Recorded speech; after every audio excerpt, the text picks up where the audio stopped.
திருவள்ளூர் மாவட்டம் கும்மிடிப்பூண்டியில் சிப்காட் தொழிற்பேட்டை அருகே கொட்டப்பட்டுள்ள அமில கழிவுகள் திடீரென தீப்பற்றி எரிந்ததால் அப்பகுதி முழுவதும் புகை மண்டலமாக காட்சியளித்தது.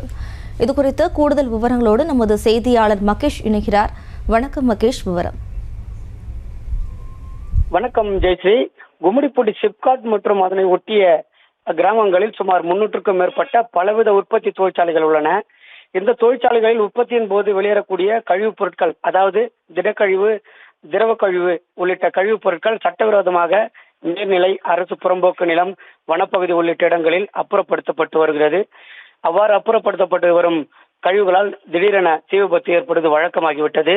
இந்த நிலையில் கும்மிடிப்பூண்டி அடுத்த புதுப்பேட்டை கிராமத்தை ஒட்டிய பகுதியில் கழிவுநீர் டேங்கர் லாரிகள் மூலம் இரவு நேரத்தில் கொண்டு வந்து கொட்டப்பட்ட அமில கழிவு திடீரென தீ விபத்து ஏற்பட்டு சுற்றுவட்டார பகுதிகள் முழுவதும் புகை மண்டலமாக காட்சி அளித்தது. நிகழ்விடத்திற்கு வந்த தீயணைப்பு நிலைய வீரர்கள் தீயை 1 மணி நேரம் கழித்து கட்டுக்குள் கொண்டு வந்தனர். மேலும் சம்பவ இடத்திற்கு வந்த மாசு கட்டுப்பாட்டு வாரிய அதிகாரி லிவிங்ஸ்டன் இது தொடர்பாக காவல் நிலையத்தில் புகார் தெரிவித்து உரிய நடவடிக்கை எடுக்க உள்ளதாக தெரிவித்துள்ளார். ஜெயஸ்ரீ, செய்திகளை உடனுக்குடனும் துல்லியமாகவும் தெரிந்து கொள்ள சப்ஸ்கிரைப் பண்ணுங்க.